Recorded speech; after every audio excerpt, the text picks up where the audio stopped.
So, good afternoon to all of you. We are back to the last session of the event today. It is my honor to have three colleagues and friends sitting on the session dealing with the CIS space.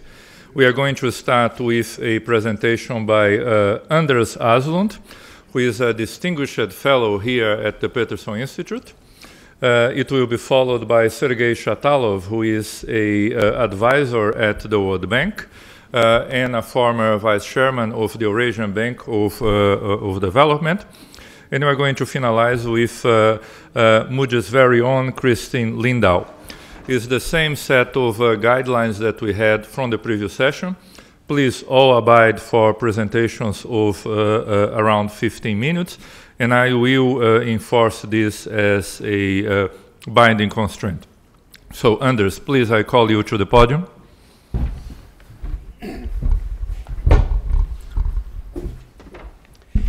Thank you, Lucy, and it's a pleasure to talk about this topic. We have agreed that I should try to provide a bit of an overview of the situation, and I shall do that quite easily, I hope, in 4 pictures only. And I should say here that I use 2 groups essentially. I look upon Eurasia, or the 12 former Soviet republics. It's difficult. The Commonwealth of Independent States no longer includes Georgia, and Turkmens always complain if you say that we are members, and Ukraine is on its way out. So the terminology is difficult to specify, but I hope you understand what I mean.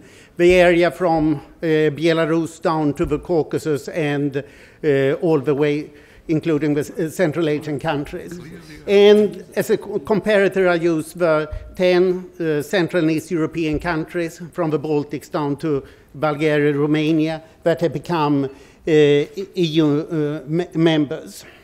And the first point when you see this picture, the red line is the CIS or post-Soviet countries.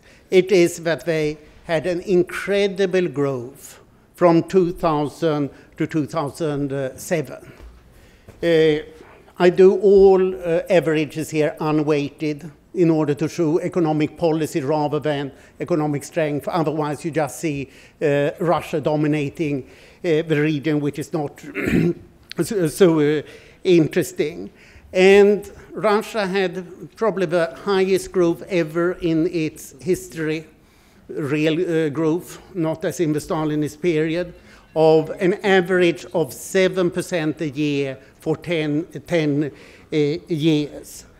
And then, as you see, growth fell, but not all too much in 2009, mainly because Central Asia was keeping up on the Chinese demand for commodities. But after this, we have seen now, for the last several years, a growth rate of 45%. And the IMF predicts that this will continue, slightly less than 5%. I would put it lower. But it's clear that the growth rate has fallen to about half of what it was. And in this area, we have 3 crisis countries: Ukraine, Belarus, and Russia. And I think that this is the serious concern. And I will elaborate upon that. But the first question is, of course, why was the growth so good? And if you take it for Russia, I love taking this in current exchange rate GDP for Russia. Mm-hmm. In 1999, Russia had a miserable GDP of $200 billion. 10 years later, it had a GDP of 1.9 trillion. And Russia stayed approximately at $2 trillion. That's an increase of 10 times. So what happens to you when you experience something like that? You get hubris. It's very easy. And this is the aspect that Arvind did not mention, and I will elaborate a bit upon it. So why was the growth so high? I would give essentially three major reasons. One is, of course, the reforms in the 1990s, or for the non-reformers, that they got some kind of order, so that they could grow again.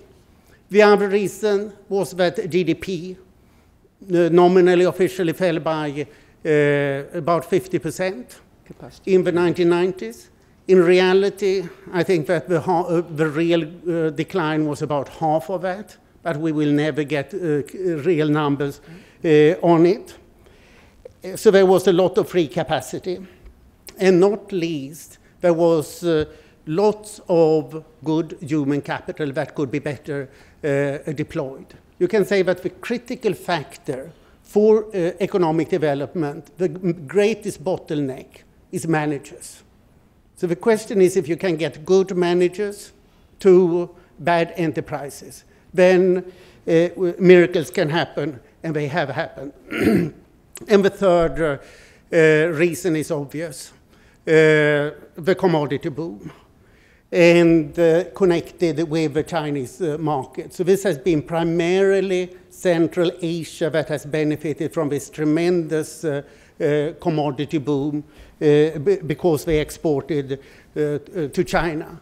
So if I would pose the question to you, which country is growing the fastest in the region now? Anybody who would volunteer?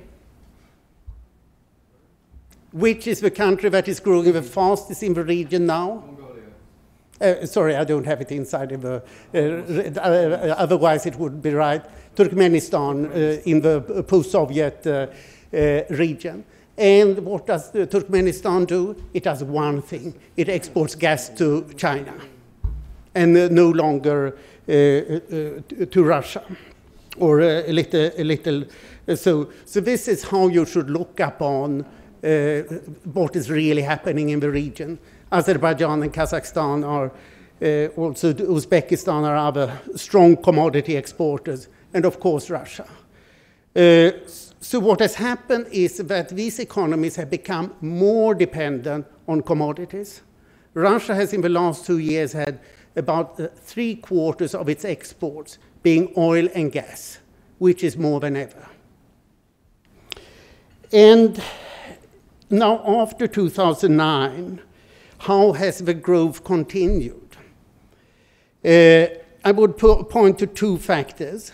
One is improved management, which has taken place by good managers moving to old bad enterprises and developing them, and also new enterprises, for example, in retail trade, completely outcompeting the old disorganized retail trade. But now that is in reverse. And the other factor has been international integration, as discussed in the last session, but that is also in reverse. And this means that, in particular, this stagnant area of Ukraine, Belarus, and Russia do not really seem to have any stimulus of economic growth today. So, what has gone wrong? Here you have the structural reform index, which Willem Buiter here was elaborating upon when the times were good, in the late 1990s in the EBRD. And you can see a very clear picture coming out of this. I've divided them into 3 groups. I use the Central and East European countries at the top, and that's showing what you should do if you pursue good policies. And those are up to normal market economies. And I would put the 0.7 here as a limit to what should be called, defined as a market economy. And by 1999 or so, the 9 reasonably reformist post-communist countries reached it. And then we have 3 countries that have happily or unhappily refused to reform at all.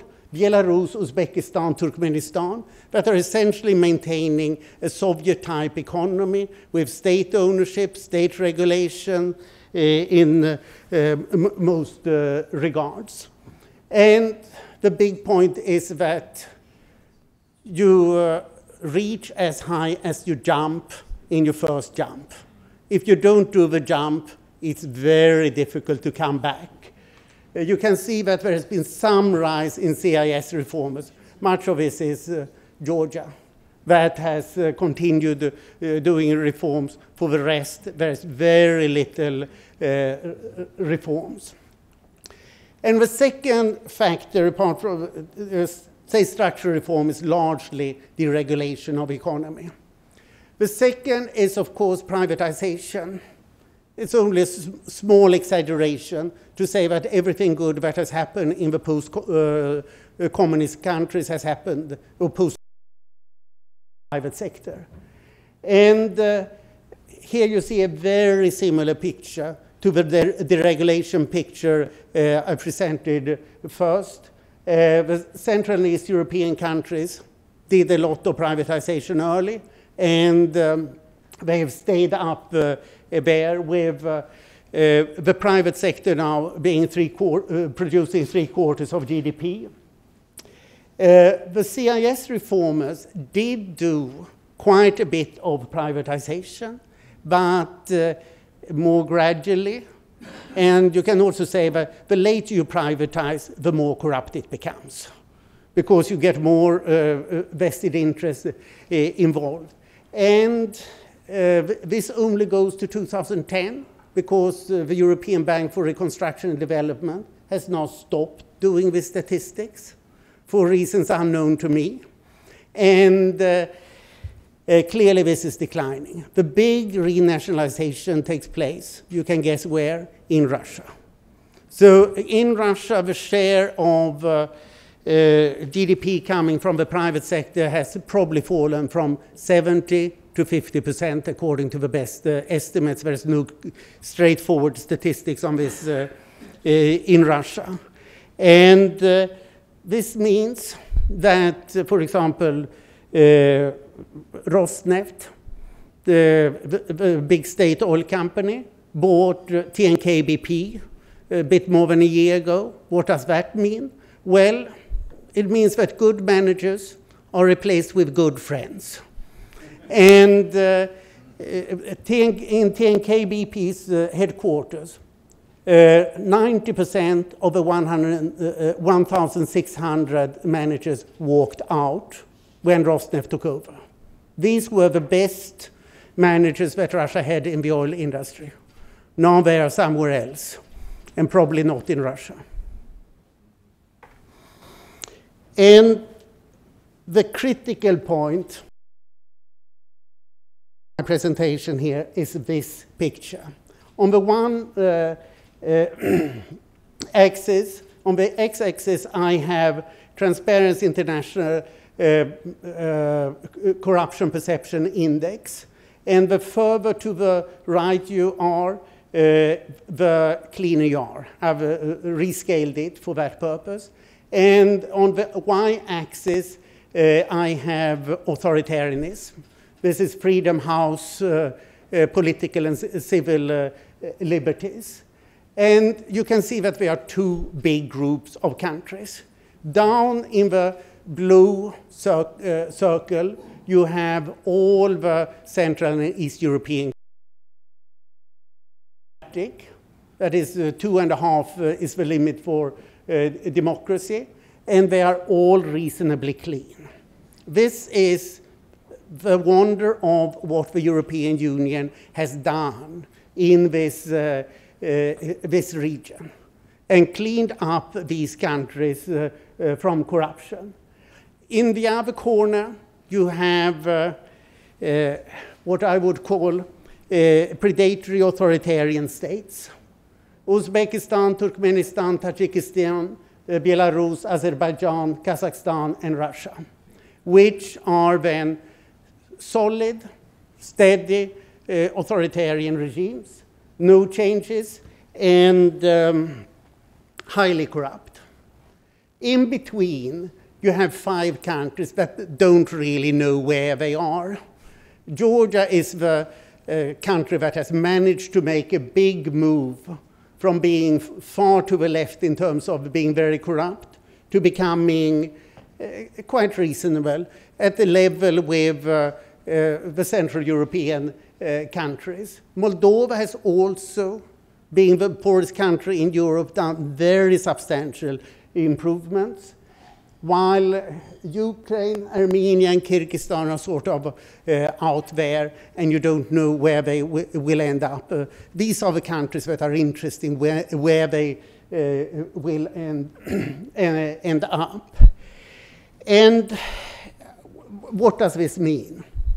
Well, the top group there, the Central Asians plus Russia, Belarus, that these countries represent a suboptimal equilibrium. And returning to the discussion that we heard in the former session, the question was when people stop doing stupid things. Here it's rather, why do people continue to do stupid things? And the answer is very easy. There are 2 answers. One is that they are allowed to do it, and secondly, they make a lot of money on doing it. Why should you abandon bad habits if they are good for you? Why should you stop drinking good wine if you're not suffering from it? This is the nature of the problem. And my argument here is that we are not likely to see any improvement because these regimes are deeply entrenched.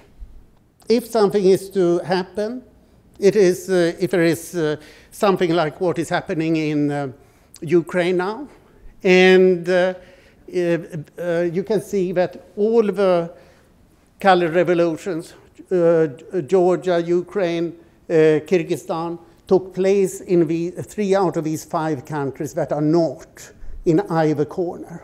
What we would like to see is that the European Union gets closer to Moldova and Georgia and brings them down into the happy corner. And I should say that Moldova last year had 8.9% growth, being the poorest country to start off with. Why? Because Europe finally has opened up its market. But I see that Lucy is starting becoming restless. So I should say, just reach my conclusions here. The key concern in the region is stagnation in Russia, Ukraine, and Belarus. I do not discuss right now the political problems, and I'm happy to do more about that. The cause of this is crony state capitalism, and it's a state capture by a small corrupt ruling group. And we have a best illustration now in Ukraine. My assessment is that the Yanukovych family stole from the state $8 to $10 billion in recent years. And the Prime Minister Arseniy Yatsenyuk now says that it was $37 billion that they stole, the Yanukovych regime, from the government. And then, of course, it's difficult to develop. So Ukraine had no growth for the last 2 years, and the IMF now first had 3% growth. And in uncommon wisdom, the IMF has taken away its forecast for the Ukrainian economy for this year and the future, which I think is very sensible because it's essentially completely impossible to forecast. Anything can happen. We cannot know what the policies will be and even how the country will be defined by its borders.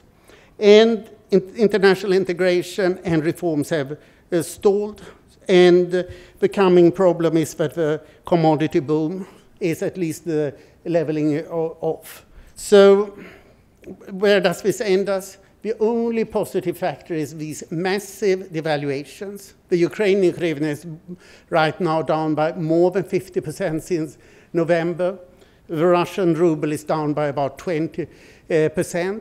And this means that they are improving the current account balances substantially, but it also means inflation, and it means higher interest rates. We have seen that in Russia already, and we are likely to see more of it in Russia, while Ukraine is already so overregulated. So without going into these economies, I think that we should look to for some time. Thank you. Thanks so much, Anders. Please, Sergey. And do propaganda of the book. Okay, thank you very much. I'll wait for the few slides. I have very few messages, so please don't be, do not count the slides. There are too many slides. I think, I will continue on some of the messages which Anders had presented so clearly, and I will look at Europe and Central Asia, the emerging Europe and Central Asia, which is a region of 30 countries. And actually, apart from, let's call it Eurasia, 12 countries of Eurasia. Apart from this Eurasia 12, we have EU 11, Croatia recently joining. We also have 5 West Balkan countries, and we have Turkey. I will not focus on Turkey because there is no time. As you can see, the region as a whole has been very successful in reducing poverty and increasing prosperity, and the region also had improved in terms of Gini coefficients going down. And this happened across all countries. This happened in Estonia. This also happened in Tajikistan.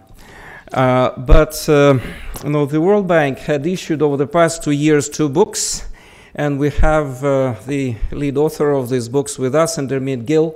The most recent publication is called Diversified Development. It's focused on Eurasia, and the previous one is called The Golden Growth. So these 2 volumes essentially make the following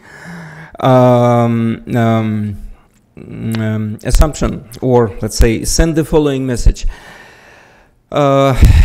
The first volume looked in depth at the European development model, which is led by capital accumulation, and EU 11 are very much in the fold of this model. They developed because they were accumulating capital, and EU 11 story is the convergence story.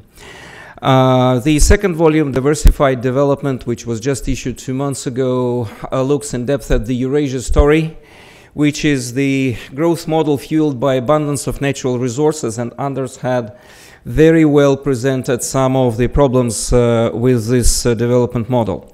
Both studies compare the 2 subregions with East Asia, which has followed a different third model fueled by abundance of cheap labor.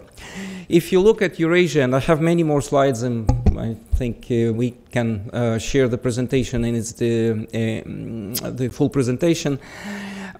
Within the ECA region, you have 3 groups of countries which stand out as quite volatile, and these are Western Balkans, FSU countries, or Eurasian countries, and Turkey also has proven to be to move through wide swings, high growth followed by sharp declines.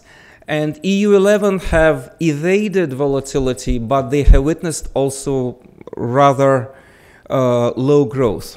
Now, my main message in these 15 minutes is that, in fact, if we decompose growth in these 4 subregions of the ECA 30, we will see one pattern which is very common. It's common to the Baltic states, it's common to Central Asian states, it's common to resource-rich countries, it's common to resource-poor countries. The growth in this region has been led by consumption. There is a slide further. Here it is. If you compare, sorry, I will not waste your time. Growth in this region was led by consumption with rather low investment, and look at the net exports. Net exports across the region have been negative. Their contribution to growth was negative. The only good story in this is that after the crisis, EU11, I actually have 10 countries, after the crisis, the EU new member states have reverted to the positive contribution of net exports to growth, which is quite important. Unfortunately, this was achieved not through export expansion. This was achieved through much deeper cuts in imports than exports. So EU11 is back, and this is a healthier recovery from the crisis. The FSU, the Eurasian countries, seem to be back to their old habits of consumption-led growth, which is indeed a problem. As a result of the 7 or 8 years of growth across the region, all countries in the region, and this is where, in fact, the situation is a little bit more complex. All of the countries are settled with high debts, and at least in Western Balkans and EU11, we have also very high non-performing loans, which essentially stifle credit growth to the economy. You see the bars which show the level of NPL debts, and you see red dots which show growth of private credit to domestic economy. What we see is basically the only economy which compares to East Asia, which has very low level of NPLs, is Turkey.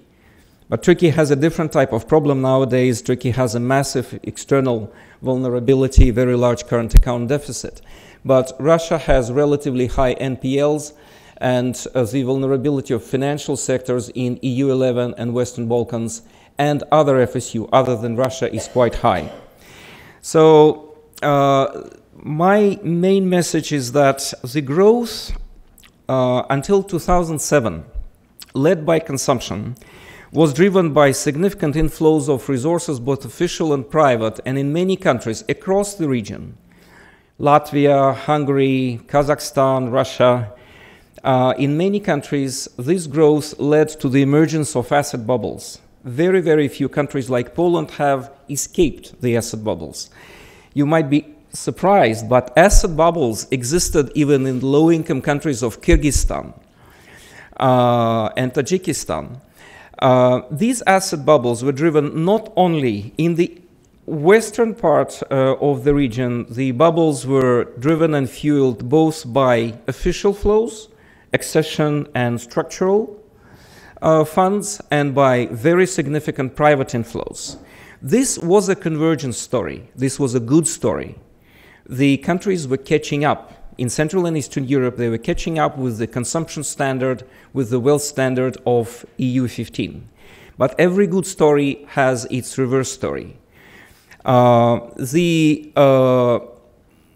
important difference of EU11 is shown in this graph. The new Europe exited the crisis and managed to overcome the gap between labor productivity and real wage growth. And I'm sorry, on the EU11 chart, you do not see the legend. The red line is the index of real wage growth. In the Eurasia, we see very clear signs of the Dutch disease. We have massive, and this analysis comes from the recent book which I cited, The Diversified Development. We have massive divergence of labor productivity from real wage growth. Neither EU11 nor Eurasia have escaped this problem because the assets bubbles were real.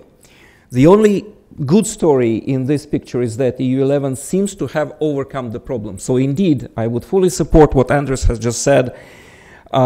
Central and Eastern Europe has better prospects for growth than Eurasia, which seems to be quite stuck in this situation. There is one more message I want to give in this presentation. If we look at the investment rates, if we go back to this chart, you will see that the contribution of investment to growth was very low. And look at how differently Europe as a region and East Asia have responded to the global crisis of 2007. East Asia have responded with a significant fiscal stimulus. Europe and Central Asia did not have, and this cuts across the region actually. This happened both in resource-rich countries which tried to apply fiscal stimulus, but it was quite limited. Even Russia and Kazakhstan, when they tried to stimulate the economy in 2008, 2009, they did this to a very limited extent. So the trend with public gross fixed capital formation, the whole region continued a declining trend. And of course the levels of capital accumulation, both in the private sector and the public sector, are very, very different. You know, you can compare Czech Republic and Tajikistan, but the trend is very clear across the region. This gives you a very clear picture that ECA, which was at par with East Asia in the first half of the past decade in public capital formation and led East Asia in private capital formation, is now lagging behind, heavily behind East Asia, even if we take China out, which is a clear case of massive overinvestment. Now, what does this give us? The recent study which I cited shows very clearly that particularly the Eurasian countries have not done a good job in translating their natural wealth into physical capital. And this gives you the quality of infrastructure, where Eurasian countries, both resource poor and resource rich, lag East Asia, EU12 and EU15.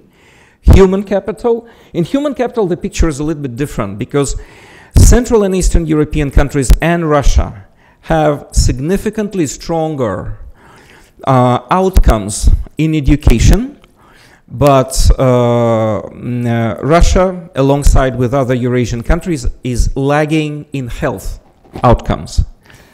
But generally speaking, the Eurasian countries are lagging in human capital, so we witness depletion of human capital in many Eurasian countries. Maybe not in Russia, but in many Eurasian countries, even resource-rich like Kazakhstan.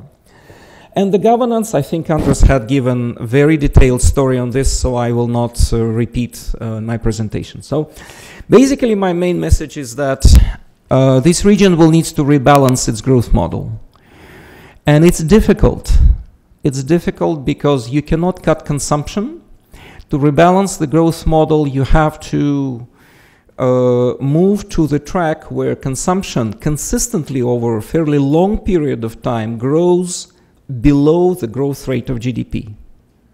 It's a very challenging policy task.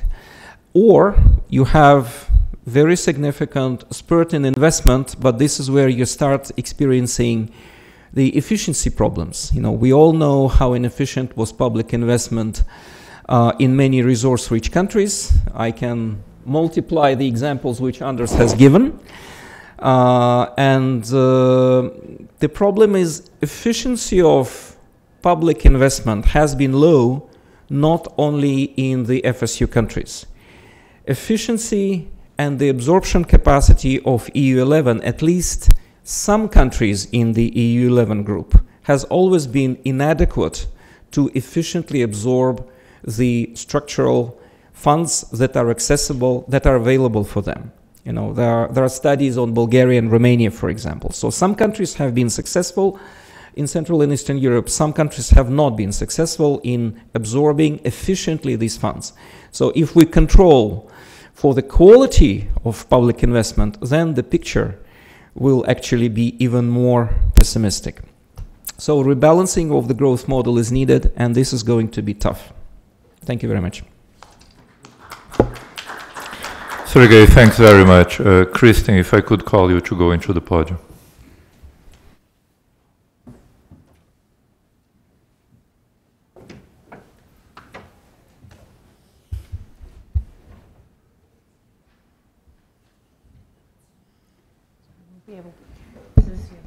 I'm not able to see it here. Yeah. Okay. Okay. But you have to see with the eyes in the back of your head, unfortunately. Okay, all right. Hi, the stalwart few left. I have the luxury of following all these fine speakers, and what that does for me, of course, is that I can bypass some of the details of, in particular, the examination of the pre- and post-crisis growth situations in the former Soviet Union countries, and for that reason, I'll go very quickly through that part of the presentation. It's only one slide, and the next segment, I'll talk a bit about the institutional weaknesses and how those have contributed to both the cyclical but mainly the structural adjustments that we've failed to see in the region, and how that feeds into our rating analysis, our sovereign rating perspective of the country. So one of the things that we haven't really talked a lot about today has to do with the public finances, which is one but not necessarily the most crucial aspect of determining sovereign ratings. And that may come as a surprise to you, but nonetheless, it is only one out of the 4 factors that we look at. Okay. And finally, events have sort of overtaken this talk today in terms of our own rating actions. And so I thought I would talk a little bit about the specifics that led to our putting the rating of Russia on review for possible downgrade 2 weeks ago, and similarly a downgrade of Ukraine from an already extremely low level to an even more low level last week. So here's my slide on pre and post growth.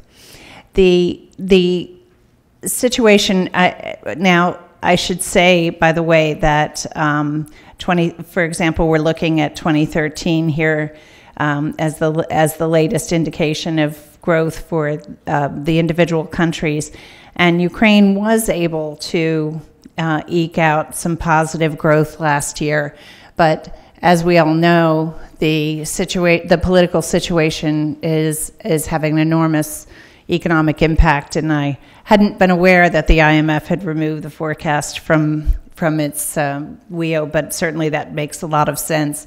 We ourselves are forecasting a 7.5% contraction in the economy, but that's at most a guess, because it could be even larger. But this is just a little bit of a scenario across the region, and I would agree. I think there has been a lot of emphasis on this change, and it's clear that the situation is both structural and cyclical, and as to why these countries are not rebounding, along with many other countries around the globe.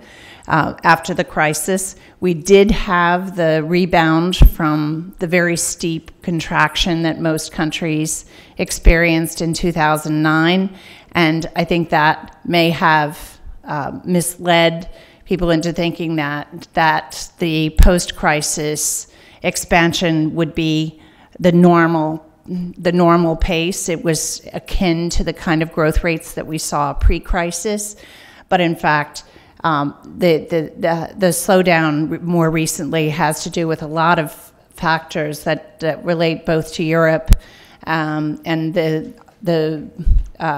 double-dip recession that Europe experienced, as well as the erosion of some of the cyclical factors that had driven those fast post-crisis growth rates. One of the key distinctions of this region, and Anders has talked about it, as did Sergei, is the weakness in government effectiveness and other indicators of institutional capacity.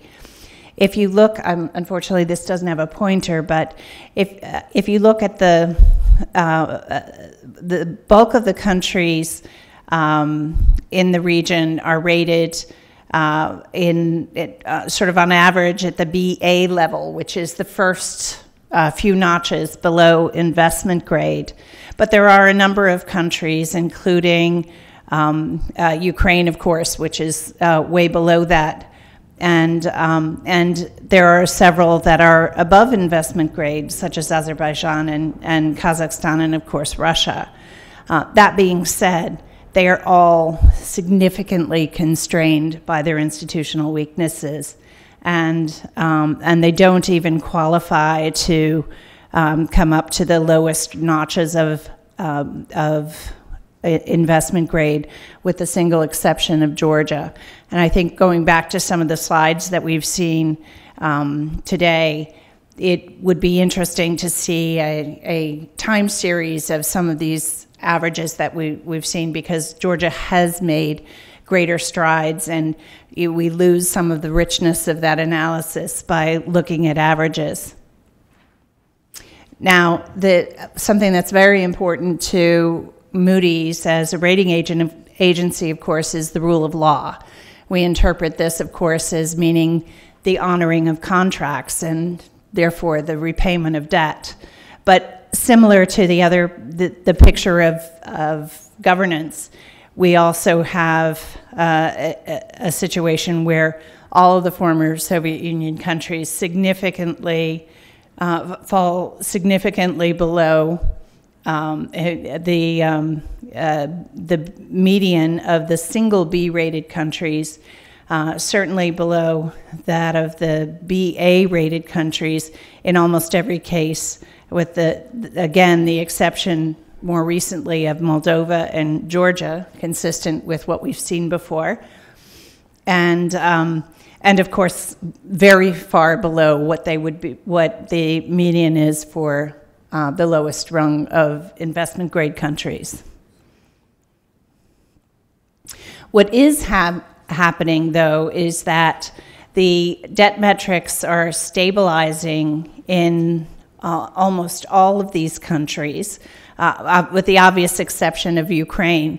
Remember, this is the 2013 figure here in the last bucket there where Ukraine falls.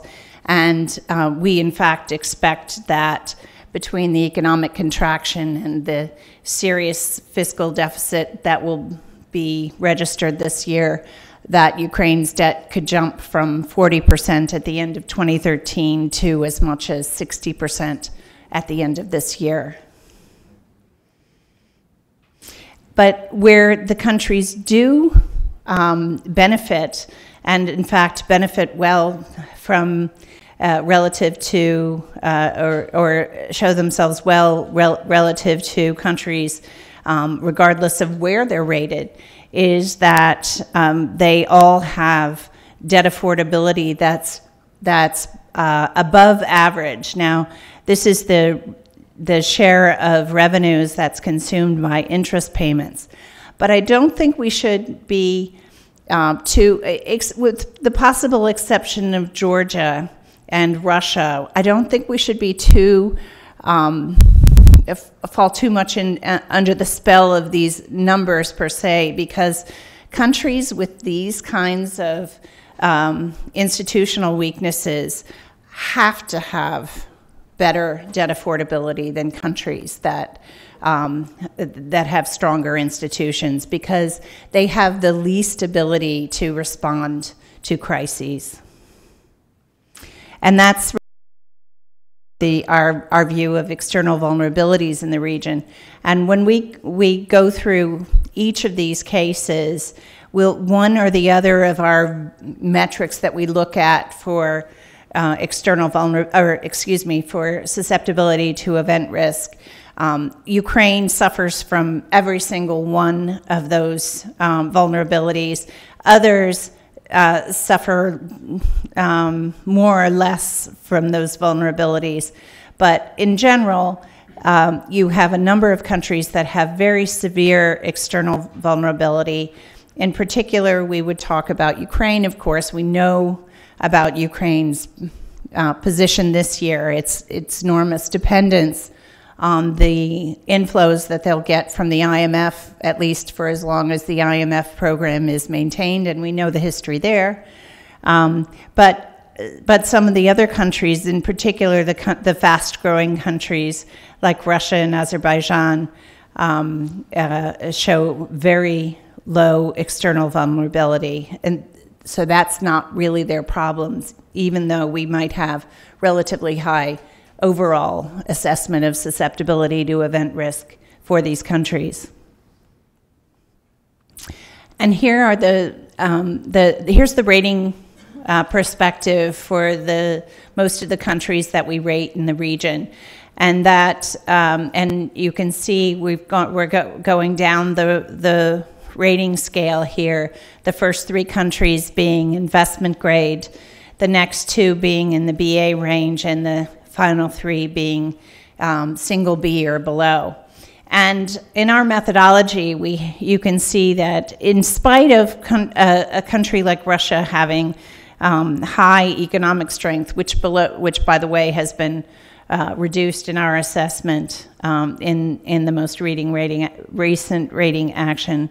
But by and large, the region is characterized as having rather low economic strength, and economic strength speaks to both the size, the wealth levels, and very importantly, the dynamism of those economies.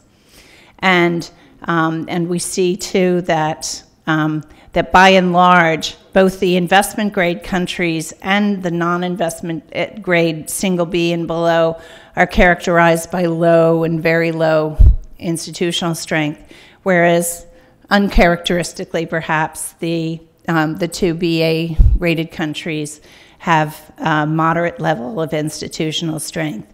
And I would say that suggests that there is some likelihood longer term of improving ratings. We can see here that there's room for Armenia to be rated a notch higher within our rating scale. It's rated BA2, and it could be rated as high as BA1. But very importantly, Georgia is rated below its indicative rating range according to our methodology, because these upward movements especially in institutional strength and its relatively strong fiscal strength allows it to be a candidate potentially for investment grade, but within some time horizon as yet undetermined.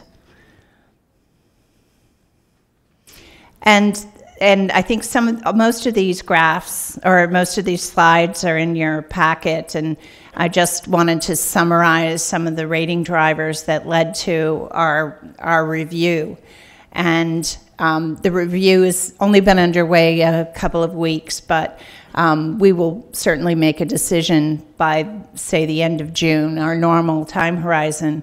And essentially what we're looking at is how to deal with how the impact of this political crisis will translate into exacerbating or the medium-term growth challenges that Russia already faces.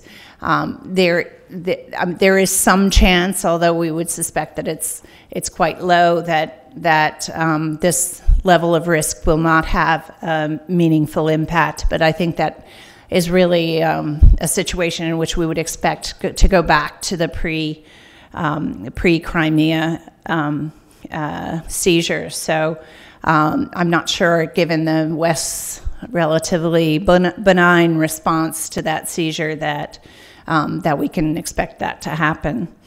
And then, of course, that the level of risk could increase and that the crisis could escalate further. And although it's not likely that we'll know everything that we need to know about that situation by the end of June, we will, I think, have a better idea as to how, what level of sanctions might additionally be imposed and what and how Russia will respond, for example. And then, of course, the consequent impact on all of the factors that we look at that relate to the vulnerability of the economy and the public finances. And of course, the external position, which although very strong, it can be weakened substantially in very short order, as we saw during the crisis when Russia was willing to spend hundreds of billions to prevent the ruble from depreciating. And now we're talking about an environment, of course, where Russia is trying to implement an inflation target, and that may impose different constraints on policy response. So this is I promised only one slide on growth, but here's another one.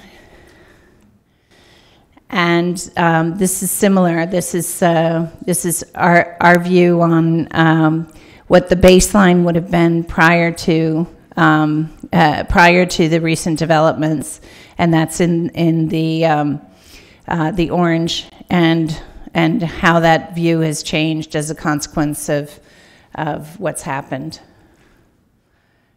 And but as I said before, the external vulnerability in Russia is low.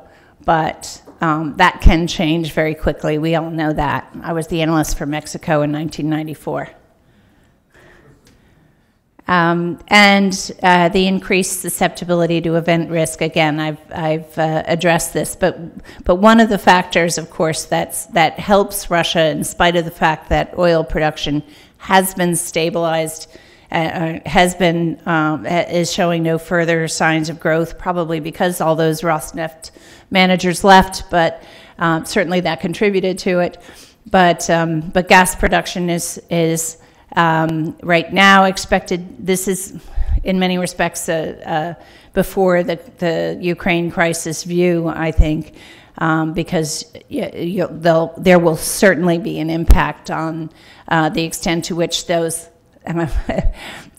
lines converge in the post-Ukraine crisis era. And then I'll just go very, very quickly then to the situation in Ukraine. I don't think anyone will probably have any questions about this, but this is just some of the pressures that the country is under. And again, although it's very encouraging that the IMF has a staff-level agreement, we know the history of Ukraine's past agreements, and that does put the country in a precarious position vis-a-vis its external finances. And this is the foreign currency debt schedule, which is just on a month-to-month basis, and you can see that compared to the very weak level of Ukrainian foreign exchange reserves, it's going to be a very tight situation for some time. And this is the longer-term view. Again, not a pretty picture. And as we'll talk about, as I mentioned a couple of times already, we have these rescue packages underway, but there's some question as to whether it'll be enough and whether all of the monies will be dispersed, especially because you have the lack of compliance with the EU, with IMF programs, and the EU package includes some multilateral financing that's very slow to come through. Okay, thanks very much. Thanks so much, Christine, for this. Thanks so much, Christine, for this very detailed presentation. Now, I would like to open the session for questions from the audience. Bear in mind that you have on this table here virtually decades of deep experience in the region. Is an extremely rich set of presenters that we have assembled here for you. So we look forward to questions that you certainly are going to have.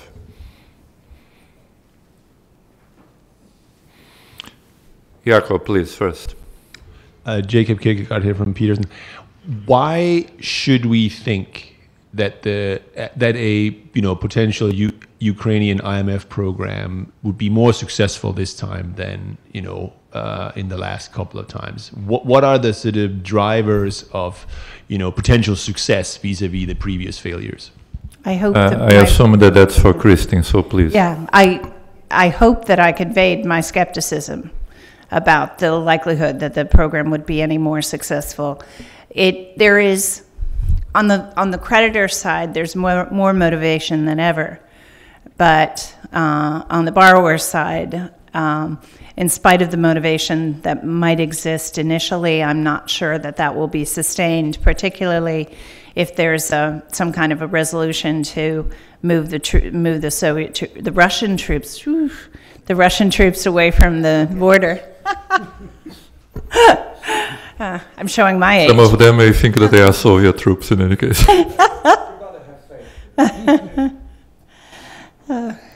But Willem seems to disagree. No, you don't. Oh, okay. Before we can get into comments from the audience, perhaps anyone else on the bench would like to make Anders, please. The fundamental problem in Ukraine is corruption. And there are a few major mechanisms of corruption. One is public procurement, one is straightforward theft out of the state treasury, and the third is gas trade. And the question is if they really manage to get at these mechanisms. Normally what happens, Sergei just told me that the cost recovery ratio in Ukraine for gas prices 15%, I thought it was 20%. And now they are increasing it a little bit, 73% only, which means that they will still have very low cost recovery ratio. And what normally happens is that somebody comes in this trade, makes about $3 billion a year by buying gas at the consumer price and reselling it at 7 times higher price. And in that way you can make about $3 billion a year through the leakage. And the question is if somebody comes in and so what really should be done is to raise the price all the way up straight away and instead give big cash compensation. But the World Bank now is very good at, has done very well on that in Latin America. But so this is how we can see if it happens. But it's very difficult to break this because an election in Ukraine costs about $2 billion, about 1/3 of the US price. That is 1% of GDP. And in order to finance that, you need a lot of corruption.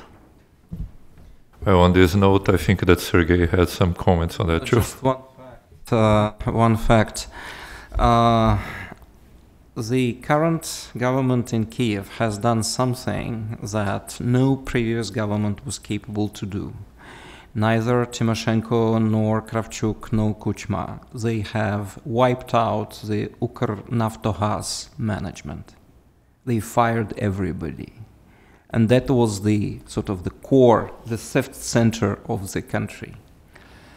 So if they continue, they probably will have the support of the nation. Remember that a much smaller country of Latvia, when they were faced with the crisis, it had accepted the nominal cuts in wages and pensions by 50%. And they managed to get out of the crisis faster than most new EU member countries. But two standbys have went off track. The Yushchenko standby went off track after the third review, and Yanukovych set the record. The standby under Yanukovych went off track after the first review. So it's going to be tough. Okay. So additional questions, please. The gentleman, Ed, you afterwards. The gentleman there was signaling before. Please, Ed, you have the floor after him. After him. Yeah, hi, Landon Thomas, New York Times. Even with the Moody's downgrade, the Russian private sector companies have been able to issue, or before and after, same thing with Brazil, a lot of debt. There still seems to be demand for companies that are backed directly or indirectly by the government in Russia and other big commodity-driven countries like Brazil too. Do you see that changing at all with these this pessimistic view that you're taking, it seems that foreign investors are still willing to lend, bond investors are willing to lend to private sector or quasi-private sector credits. Before Christine replies, just as a point of order, what we did was to put the Russian rating on a review for downgrade. That's not a rating action. Christine, please. Well, yeah, according to the Europeans, it's a rating action. No, we did not downgrade as yet, as Lucio said, and this only happened less than 2 weeks ago. So I don't think that there's been time for some of this to sink in. But that being said, the motivations behind investors buying debt doesn't necessarily relate to the creditworthiness of the issuer. We've seen very successful issuance from single B issuers. In fact, Ukraine was issuing heavily rated as a single B issuer, and that's what's leading to their problems right now is they face the repayment of those Euro bonds that they borrowed. So there are all kinds of motivations why an investor would choose to buy the paper of a sub-investment grade issuer, much less a downgraded issuer. And similarly, the market measures such as the credit default swaps, et cetera, those ratios, those spreads tend to move with many more motivations than just credit. So I wouldn't look into that situation as being more than indicating a multiplicity of motives for buying paper, including relatively high interest rates for relatively long terms and investors having the view that they can get out in time, which doesn't always happen. No, Ed, please, you final.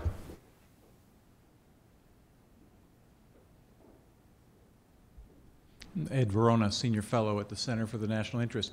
This question for Kristen, but I'd be happy to hear from Anders as well. I know he's commented extensively on this subject. Your chart, which shows oil and gas production, has gas production increasing significantly in over the next decade.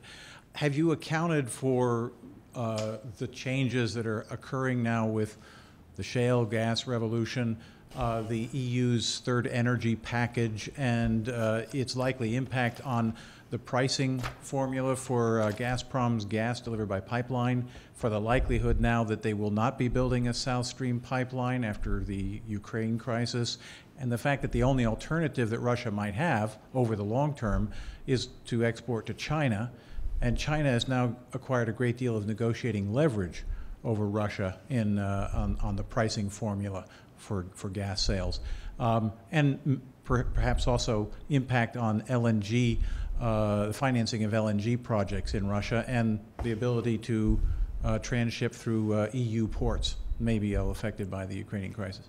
Right. So, Christine, please, first. Okay. Well, as I mentioned, this slide did not take into account the recent developments in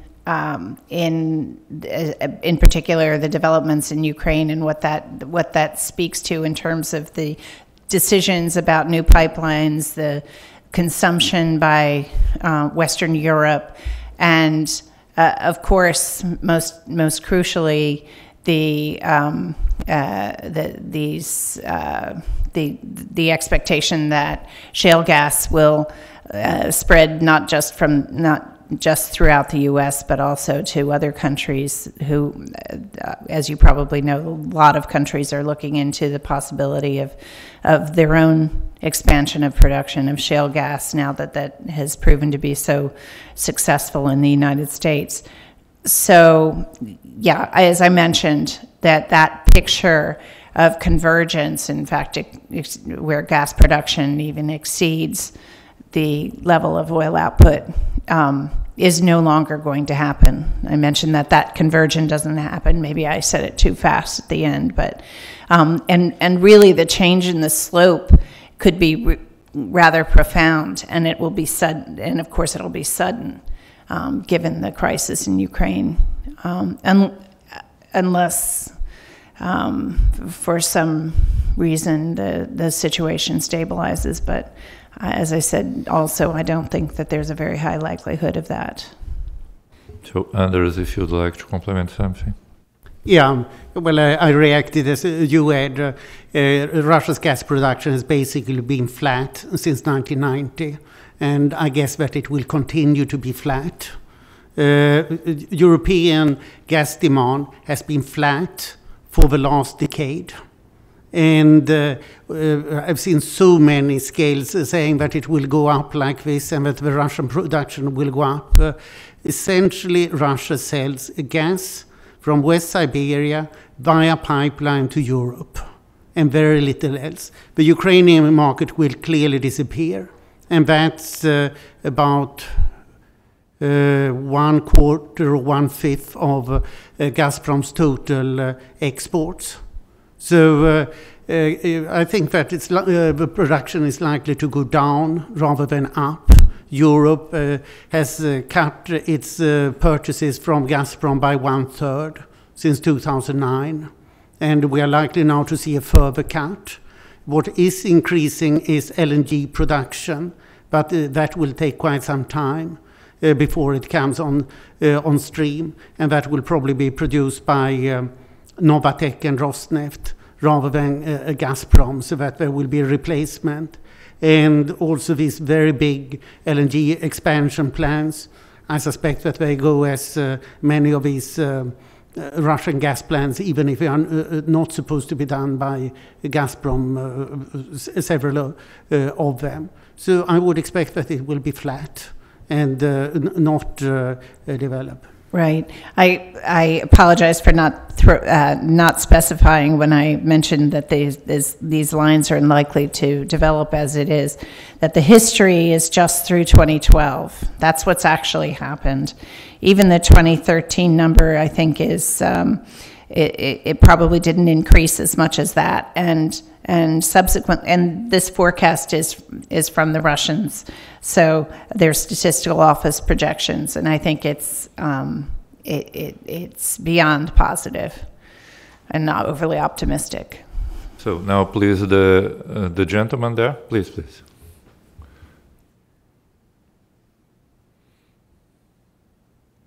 I wonder if you could say a bit more about basically the sort of dichotomous outlook because of the political risk. And it seems to me that you have a unique situation here where if Russia did send troops into eastern Ukraine, then you have very high likelihood of very significant sanctions. And so you've got a sort of a very bad outcome with some probability. It's not a zero probability. I don't know whether it's 5% or 15%.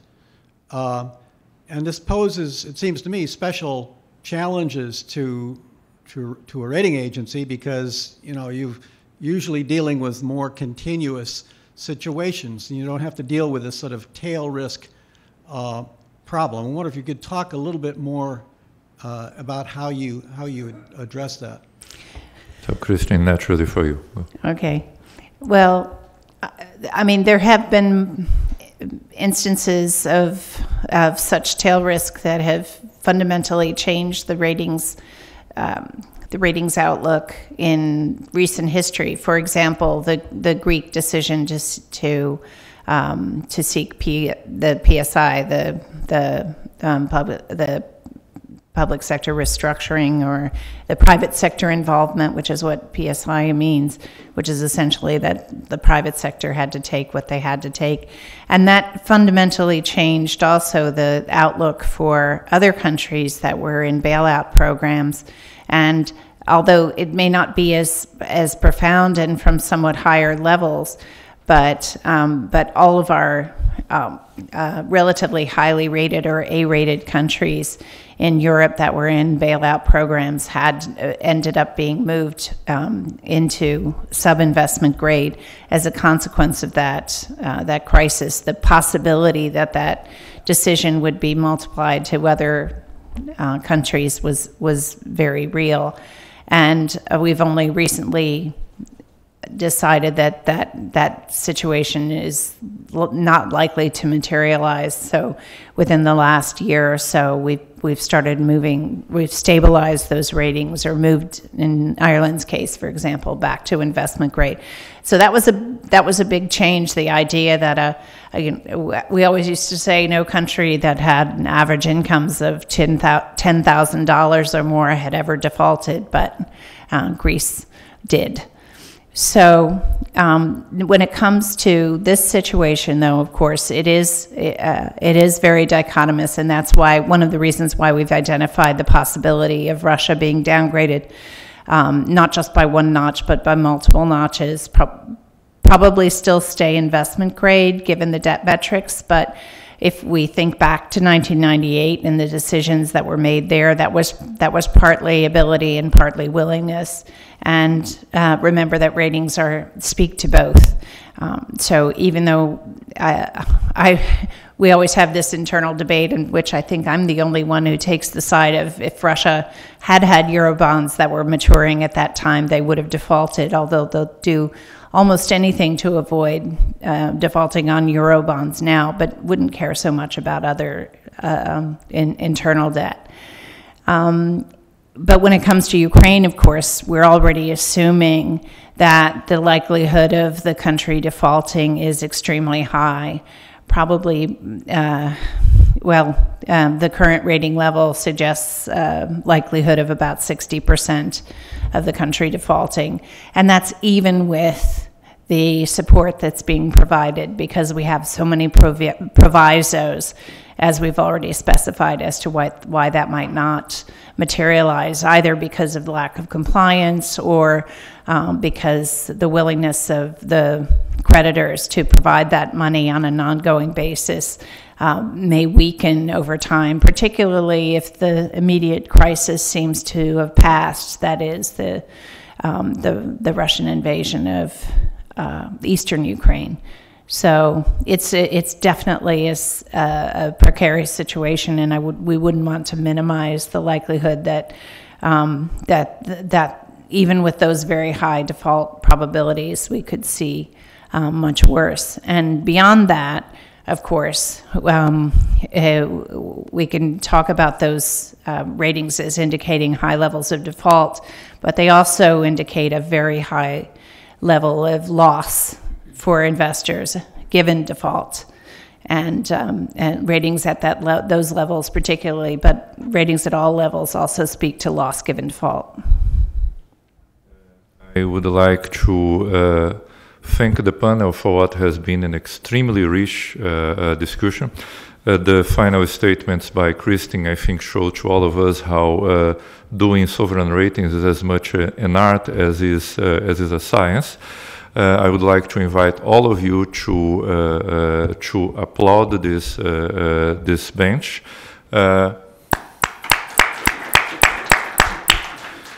I would like to take the opportunity to thank all of you that attended this event with us. Jakob is going to do the same on behalf of the Peterson Institute. As you all are aware, this is part of a regular series of events that we have together with the Peterson. The next one is going to take place here in DC during the annual meetings, but the next one of the series actually will take place in Brussels itself, just after the European Parliament elections on the 28th of May, and it will be a joint venture between us, Moody's Investor Services, the Peterson Institute for International Economics, and the Bruegel, which is another think tank that we support on the other side of the Atlantic. Once again, thanks so much for this attendance. I hope that this was as useful for you as for us. And once again, thanks very much for the bench for all that they did for us. Yeah, and very quickly also, I'm the stretched version of Adam Posen. So on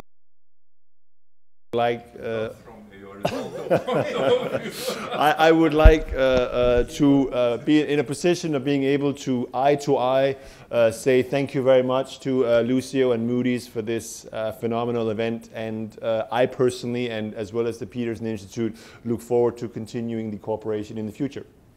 Thank you very much, and meeting adjourned.